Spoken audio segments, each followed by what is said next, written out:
Olá, sou Juvândia Moreira, presidenta do sindicato. Nós estamos aqui em mais um Momento Bancário em Debate. E hoje nós vamos falar sobre o impacto da redução da Selic nos fundos de pensão.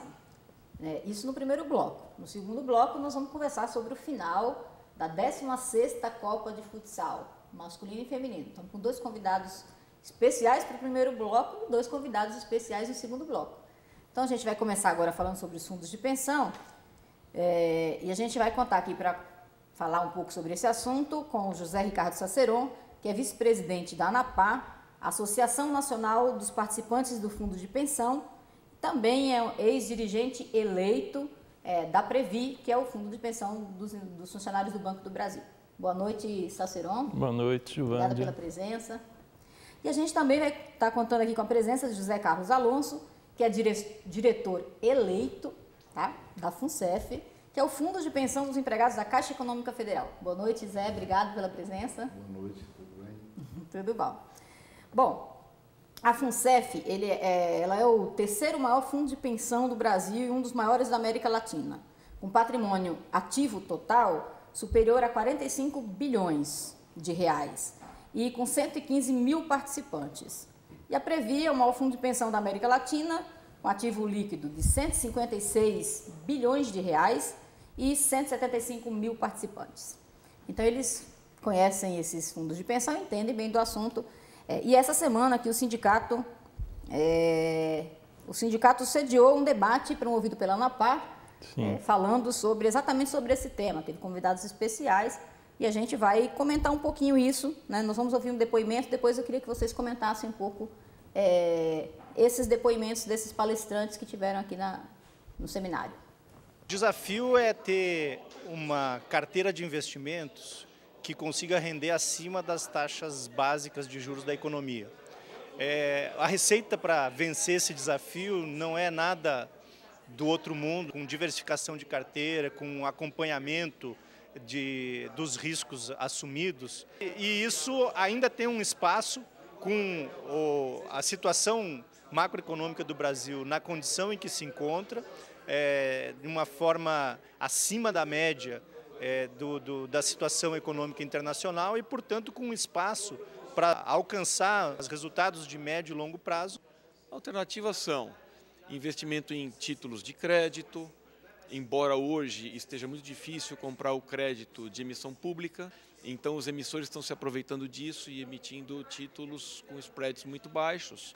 Existem investimentos em ações, os fundos de investimento em participação, os investimentos em imóveis, que ainda tem muito espaço nos balanços dos fundos de pensão para ser ocupado, embora alguns fundos de pensão já estejam no seu limite e poderiam fazer até mais investimentos. Eu acho que é um momento para se rediscutir aquilo que a norma dita em termos de limitação para o investimento em imóveis. Nós aqui ainda temos um juro que, embora não suficiente para as metas atuariais dos fundos de pensão no momento, ainda são juros interessantes e que podem trazer ainda bons resultados. Bom, então o primeiro a falar foi o Demóstenes Marques, que é diretor executivo da Caixa Participações, e o que falou por último é Everaldo França, diretor da PPS, Portfólio de Performance. Bom, eles estão falando um pouco disso, né?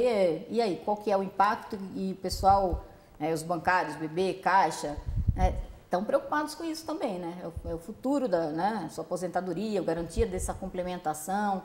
Eu acho que, no geral, no Brasil, os fundos estão preocupados em como é que vão investir. Tinha muitos investimentos garantidos pela Selic, muitos investimentos em títulos, né? Por exemplo, títulos públicos. Como é que fica aí? Qual é o comentário de vocês a respeito do assunto?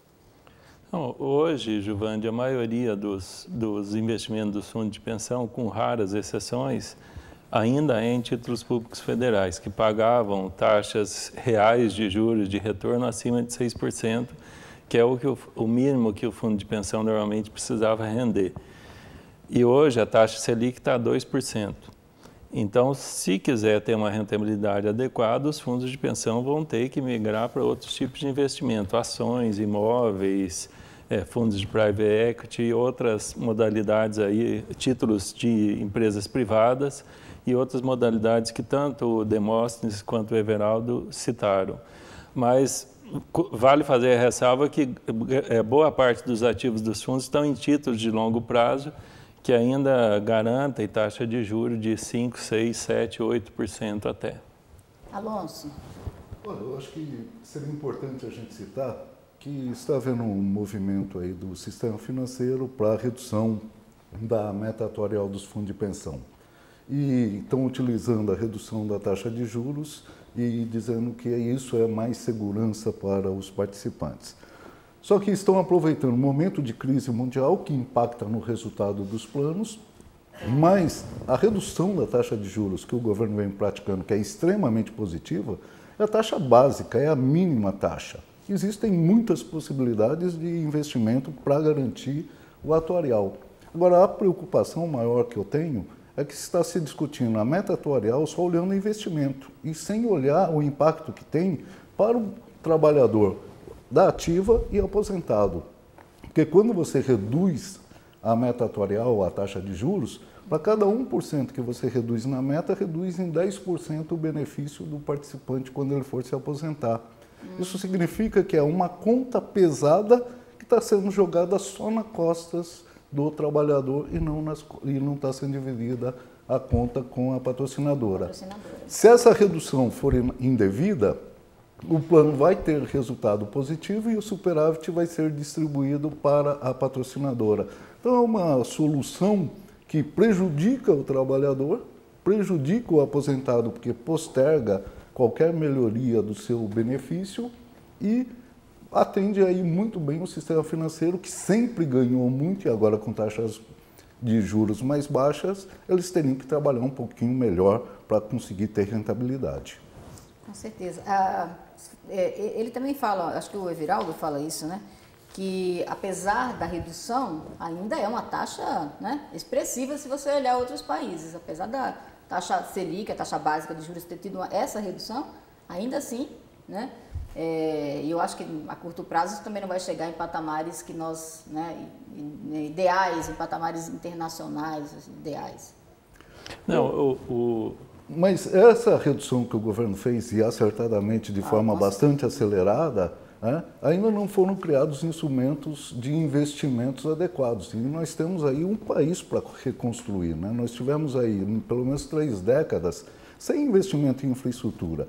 E os investimentos de fundo de pensão são investimentos de longo prazo. Então nós temos aí uma gama enorme para alocar recursos sem gerar problemas. Agora, reduzir a meta atuarial é jogar uma conta aí para os participantes que eu considero indevida. Tem dois pontos aí fundamentais. O primeiro é que se você compra título do Tesouro hoje, ele garante título de 10, 15 anos ainda uma taxa de juro real de 4%, que é elevada para os padrões mundiais, os fundos de pensão podem investir nisso. E podem investir em ações, podem investir em imóveis, que todos esses investimentos garantem um retorno muito maior do que essa taxa de juros de 2%. E os gestores dos fundos de pensão, os dirigentes, vão ter que fazer um trabalho muito grande, muito forte, para conseguir render mais o seu dinheiro aplicando em outros investimentos, em vez de cobrar a conta do participante através de um aumento de contribuição ou através de uma redução de benefício ou de um déficit no plano, que neste caso tem que ser pago tanto para o participante quanto para o patrocinador. Se tiver aumento de contribuição, é das duas partes. Aí não, os sindicatos, inclusive, têm que lutar para que o participante não pague a conta sozinho. Tem que cumprir o que está previsto no regulamento do plano. Por isso que é tão importante, né, você ter um sindicato que acompanha isso, você eleger esses diretores, né, como o Zé falou, o Zé Carlos Alonso, né, falou que é um diretor eleito pelos trabalhadores. É importante ter pessoas eleitas pelos trabalhadores nesses fundos e ter um sindicato que acompanhe, né, de perto para dar as orientações, pessoas que tenham, né, essa credibilidade, como vocês. O Saceron fez isso na Previ durante bastante tempo e o Zé Carlos Alonso faz isso na FUNCEF, porque é o futuro, né, a aposentadoria dessas pessoas. Alonso, você falou uma coisa que é oportunismo, né? Você pegar a conjuntura e querer fazer uma discussão que, na verdade, prejudica mais o participante, nesse caso mais o trabalhador, numa conjuntura, mas quem tem questões das normas ou da lei, eu não sei se está em uma norma específica na lei, que precisa ser alterado em termos de limites. Por exemplo, ele estava falando que tem que mudar a lei para poder investir mais fazer investimento no mercado imobiliário, é isso? Acho que é isso. Investimentos imobiliários são limitados a 8%. Porque você tem limites, né? Para investir Nós temos interesses em mexer nesses limites, dar mais oportunidade. Agora, é necessário ter gestão paritária nos outros fundos de pensão, muito poucos fundos de pensão, Previ, Funcef, que tem gestão paritária. A maioria não elege nenhum diretor, ou seja, não há participação de trabalhador nenhum na gestão do plano. Isso é fundamental, né? Só que você pensar... mexermos na composição é uma coisa, mas o que está se querendo é mexer na meta atuarial, reduzir a meta atuarial. E reduzir a meta atuarial com plano CV e contribuição variável significa reduzir o benefício de quem está na ativa, por exemplo. Claro. E aí, nesse caso, a conta só seria do trabalhador. E nós estamos num momento de crise. O momento de crise é um momento de se adequar, alterar as normas. Precisam ser atualizadas, só que os trabalhadores precisam estar mais ativos. Porque o sistema financeiro, nós participamos agora, essa semana, do Congresso dos Fundos de Pensão, e nós percebemos que todo o discurso é organizado pelas instituições financeiras, corretoras, por bancos. E o participante, defendendo os interesses deles, né? O participante só aparece como problema e colocando, o grande problema é a longevidade do participante, ou seja, ele está vivendo muito e esse é o problema. Não, o problema é a forma como o sistema financeiro vê os fundos de pensão e nós precisamos ter uma independência dessas instituições e buscarmos os nossos objetivos. Claro, você falou de um assunto que eu queria ouvir um depoimento aqui, também de um participante desse seminário que a ANAPA promoveu, e eu queria que vocês comentassem, que ele fala de alguns problemas, ele fala... bom, vamos ouvir e depois a gente comenta.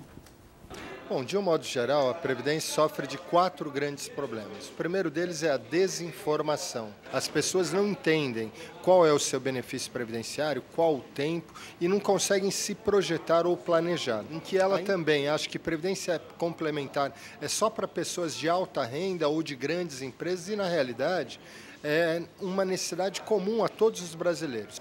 O segundo grave problema é a desigualdade.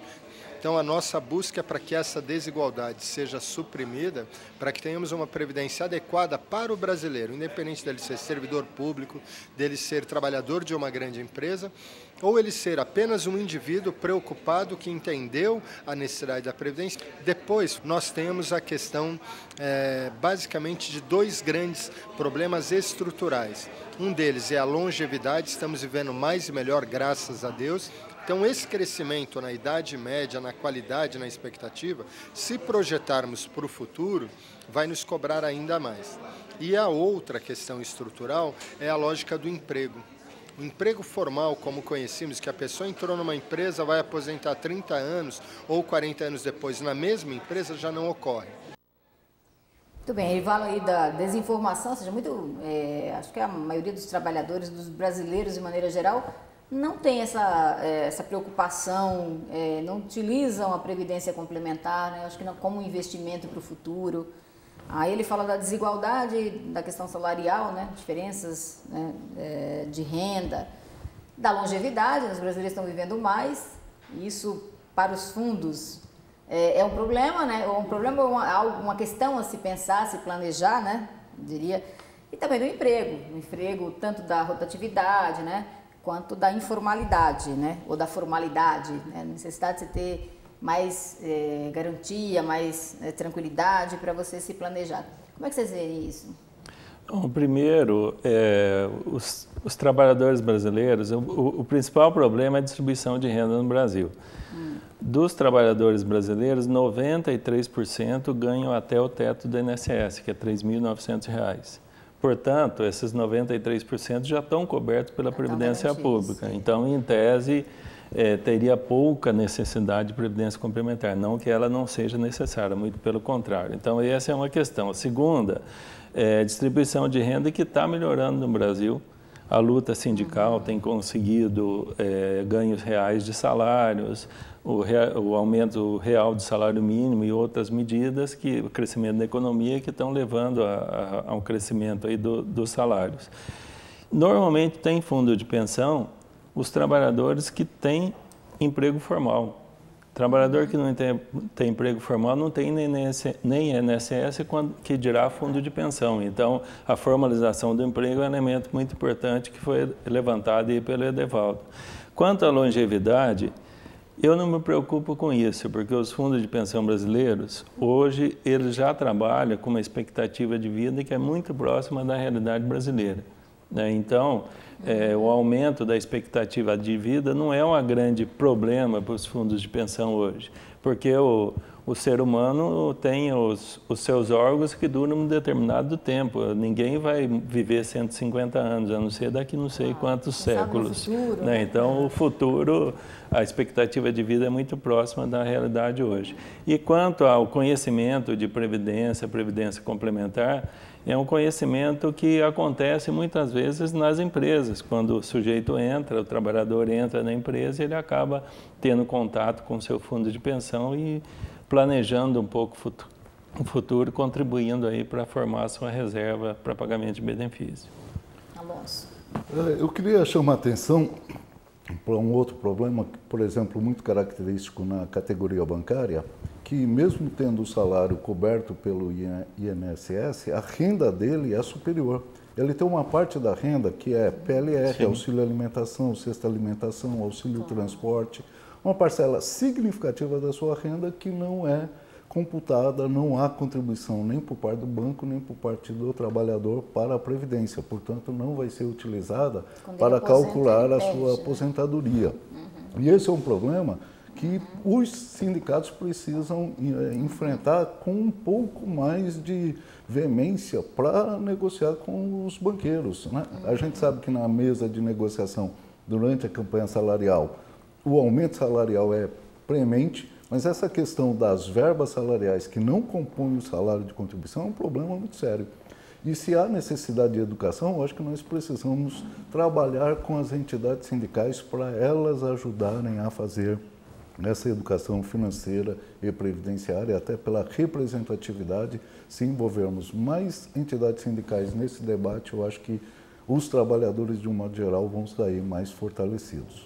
Tem ainda, aqui na nossa base mesmo, tem muitos bancários que não têm previdência complementar, muitos bancos, né, que têm um salário médio alto, inclusive, né, mais alto do que o teto da Previdência, por exemplo, mas que não tem essa opção, né, de ter a previdência complementar. A gente tem 138 mil bancários na nossa base, cerca de, sei lá, 20 mil ou 30 mil não tem. O banco não oferece esse direito, né? Ainda é uma coisa que a gente também tem que lutar para garantir que todos os trabalhadores da nossa base tenham essa possibilidade. Então, eu acho que tem uma coisa bem lembrada pelo Zé Carlos. A gente tem que exigir dos bancos que haja contribuição sobre PLR, por exemplo. Por exemplo, que não recolhe FGTS, não tem exatamente nada. Porque o bancário, quando se aposenta, a renda dele, mesmo que tenha fundo de pensão, a renda dele cai, porque ele deixa de receber PLR, ticket, cesta alimentação. Alimentação, ele perde, né, quando aposenta, claro, vale refeição, alimentação. Isso, então é importante contribuir sobre isso para que o bancário leve para a aposentadoria esse ganho também. Né, que tem uma renda de aposentadoria mais condizente com o salário da ativa. E outra questão é lutar para que os bancários que hoje não têm fundo de pensão passem a ter, porque o benefício médio de aposentadoria do INSS hoje no Brasil é R$ 900. Se você pega a categoria bancária, o benefício médio de quem se aposenta pelo INSS deve estar na faixa aí dos R$ 2.000 mais ou menos. Então, isso é muito distante da média salarial da categoria. Claro. Acho que é preciso a gente colocar todo mundo nesse sistema. Nós recebemos aqui um e-mail que gostaria de parabenizar a iniciativa do Sindicato de São Paulo e informar que em Brasília estaremos prestigiando esse encontro ao vivo na Web TV. Um abraço a todos, em especial ao nosso diretor de benefício, Alonso. Patrícia Lustosa, consultora da FUNCEF. Obrigada, Patrícia, por estar assistindo. Um abraço prestigiado aí, hein, Alonso? Nós vamos encerrando aqui o nosso primeiro bloco. Queria agradecer a presença de vocês, ao Saceron, ao Alonso. E no outro, aliás, o Saceron está pela segunda vez aqui no nosso Momento Bancário em Debate. E o Alonso pela primeira vez, mas eu espero que esse assunto volte várias vezes com nesse certeza, programa. Que a gente já volte para discutir melhor outras coisas. E a gente vai voltar no próximo bloco para falar sobre a 16ª edição da Copa de Futsal dos Bancários, a masculina e a feminina. Em 2012, os bancários têm um motivo a mais para se orgulhar. A Convenção Coletiva de Trabalho completa 20 anos, com importantes conquistas para a categoria, como participação nos lucros e resultados, vale-refeição e vale-alimentação com a 13ª cesta, jornada de trabalho de 6 horas, licença maternidade de 180 dias, auxílio creche e instrumento de prevenção e combate ao assédio moral. Vale lembrar que esta é a única categoria de trabalhadores que possui uma campanha nacional unificada. O que não podemos esquecer é que tudo isso foi conquistado através de luta, organização e poder de mobilização, fatores que credenciam este sindicato de bancários como o maior da América Latina. No mês de outubro foi assinado o Acordo Coletivo de Trabalho, encerrando a Campanha Nacional dos Bancários 2012, onde foram conquistados, além de salários e PLR maior, avanços em saúde, segurança e igualdade de oportunidades. Para garantir e ampliar as conquistas, não existe segredo. É preciso da sua participação, pois essa luta é de todos. Campanha Nacional dos Bancários 2012. Sindicato dos Bancários e Financiários de São Paulo, Osasco e região. Bom, nós estamos de volta no Momento Bancário em Debate e agora falando sobre a 16ª Copa Bancária de Futsal. Nós estamos aqui com os vencedores, né? Nada mais justo para prestigiar aqui os vencedores, tanto da Copa masculina quanto da feminina. E o sindicato, olha, 16ª Copa, né? 16 anos já que a gente está realizando aqui esse campeonato. A edição feminina, a gente, alguns anos não aconteceu, porque a gente tinha dificuldade de montar os times, mas a gente reeditou e agora tem tido sucesso, tem tido continuidade. Para conversar sobre o campeonato, né, os vencedores estão aqui e representando esses times, a gente tem o Anderson Castilho Ferreira, que é capitão do Caideira, que foi o time vencedor, e a gente tem a Aparecida Prestes, que é jogadora da equipe Fúria ACRF. Boa noite, queria agradecer a presença de vocês. Boa noite. E parabenizar, né, pela vitória. Obrigado.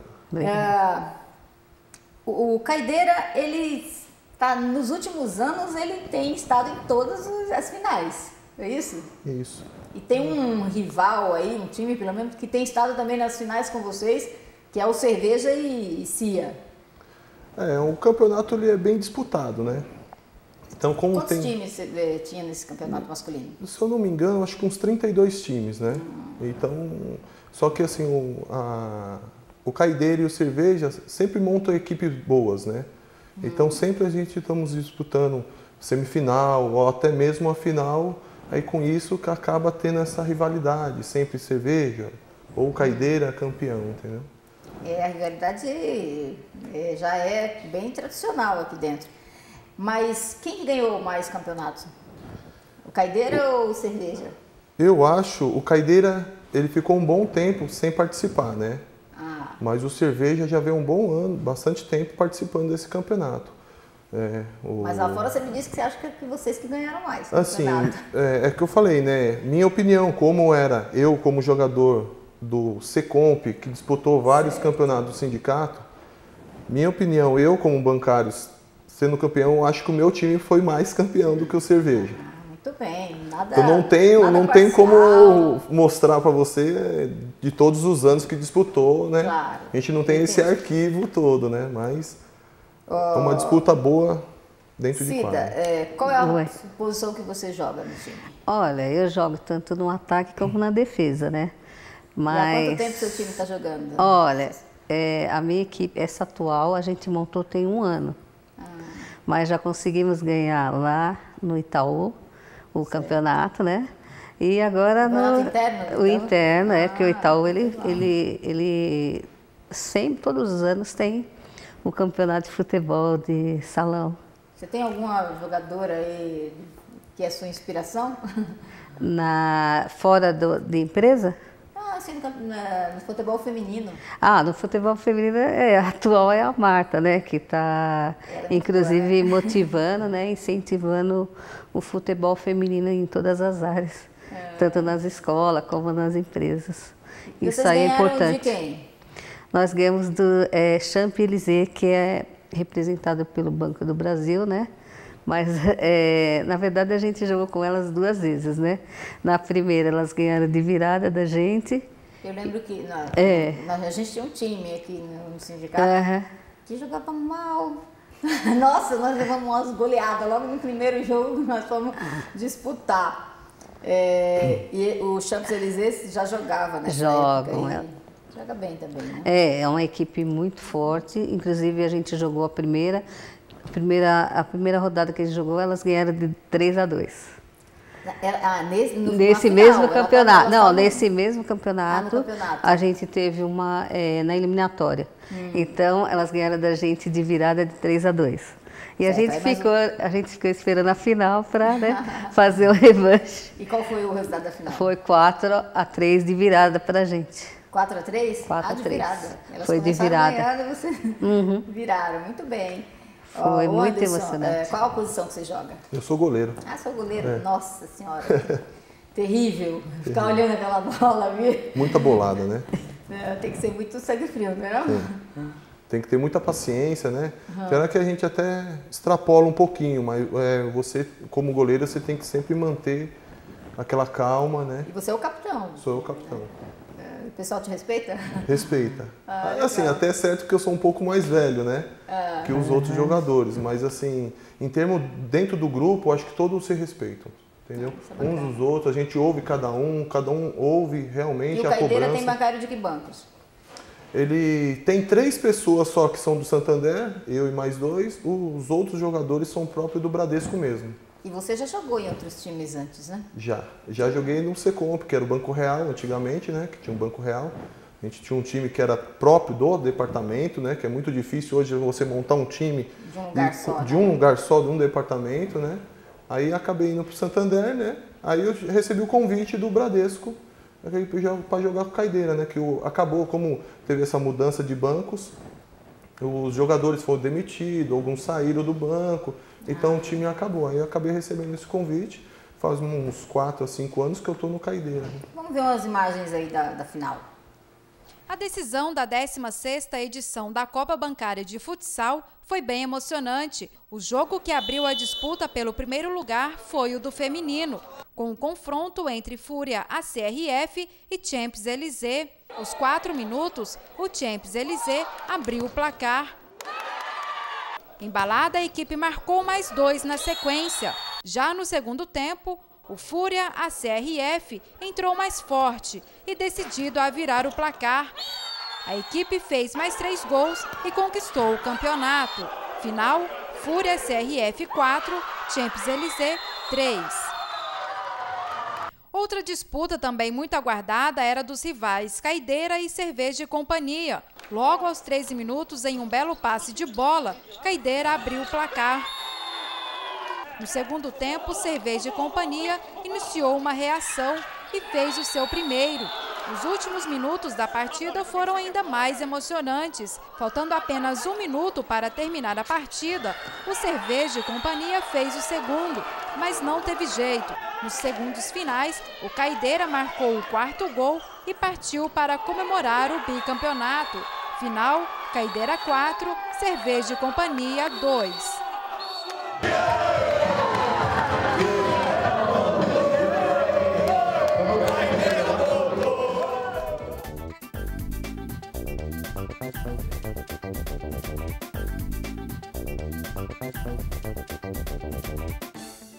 vi um gol contra ali, sim. Quer dizer que o time Champs-Élysées deu uma vacilada. Ajudou no resultado e também, né, não tinha jeito. Aquela hora ali a torcida estava muito travada, entendeu? Tava muita emoção. A equipe toda estava emocionada e também estava motivada para ganhar. Muito bem. A gente conversava durante a semana e as conversas era tudo que a gente vai ganhar. E foi bom, levamos essa emoção para dentro da quadra. Muito bem. Vocês começaram já ganhando, já abriram o primeiro gol. Fizemos 1-0 no primeiro, né? Aí no segundo tempo fizemos 3-0, né? Aí, como eles faltavam acho que uns 5 minutos, eles colocaram o goleiro linha, né? Então, como a quadra é pequena, facilitou um pouco.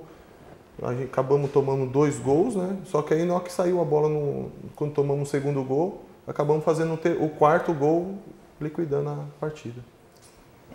Fala um pouco da emoção de ser campeão. Nossa, a emoção foi muito grande, assim, porque a gente estava... É a primeira vez que vocês ganham o campeonato? Não, é a segunda vez já. Segunda vez. Ganhamos em 97. Acho que foi o último campeonato que o sindicato fez. Em 97 e agora, em 2012. E a emoção é muito grande, porque sei lá, a gente não tem nem como explicar. Chega na hora, quando você vê, ganhou, e faltavam 2 minutos e não passava o tempo, né? Aí eu falei, nossa, esse tempo não passa, porque daí a gente já estava ganhando de 4-3. E a equipe adversária, 1 segundo é gol, né? Claro, então a gente queria que terminasse logo para poder comemorar. Campeã. Vocês foram mais folgados, não é? Um pouco, né? Tava um pouco, mas o jogo estava muito bom, entendeu? Então, é aquele seu limite. Você não pode vacilar um pouquinho, que nem esquecemos 1 minuto, tomamos 2 gols, entendeu? Mas a emoção de ser campeão é na hora que o juiz realmente apita, você percebe, terminou, acabou, você vibra, grita, essa é a emoção muito grande. E valeu a pena o campeonato? Valeu. Nossa, foi ótimo. Como vale a pena realmente estar disputando um campeonato pelo sindicato, né? O sindicato dos bancários bem organizado, tudo direitinho, entendeu? Os árbitros bons esse ano, entendeu? Isso que faz um bom futebol. Muito bem. Então agora eu tenho um presentinho para vocês.